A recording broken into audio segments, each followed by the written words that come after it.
You have to know them. You don't plan for people you don't know. Get these people on board. Because as a widow, let's say I'm one of them, all she thinks of every day is that my husband was part of that.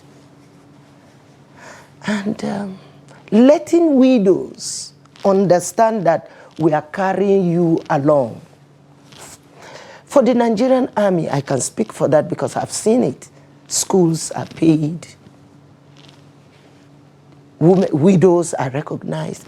But I don't understand in other places, in other armed forces. But in the army, I know. But again, the army need to go in totality to look for these widows and orphans and take care of them. Yeah, just to, to interest our viewers, we're just sharing some of those videos from yesterday's service ahead of today's laying of wreath and other, activities marked for the Armed Forces Remembrance Day. You can see the Chief of Defense Staff there, CG Musa, the Senate President, all part of that service, the Chief of Army Staff, alongside some of the top brass from the Nigerian military.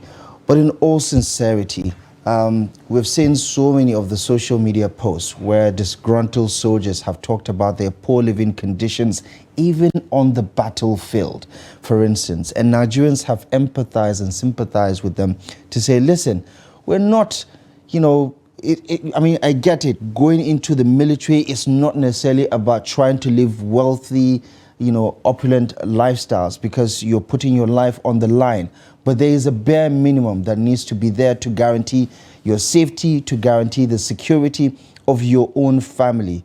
What is the motivation like when you talk about current service men and women of the armed forces, especially when they cross-pollinate their ideas with veterans like you? I mean, I get that there's a generational difference between what the military used to be back, a couple of decades ago and what it used to be now, especially under civilian rule. So what are the experiences like, and what can you tell us about it? Actually, you're right. The army I joined as far back as 1986 is not the same of the army I see today.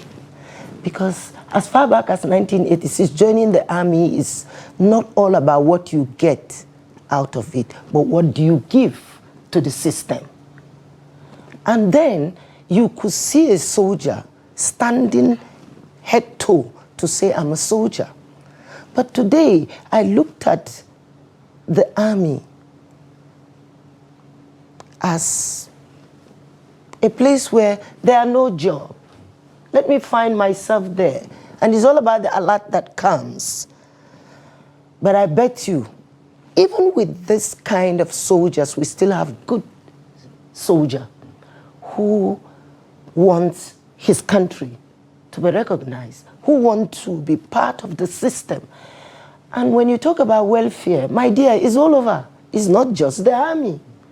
Things are not easy everywhere. But I want a soldier to understand that no one can ever forget them. So it is right time for them to put in their best. As a soldier, no government will turn back to his men. Because without a soldier, the country is not what you think it is.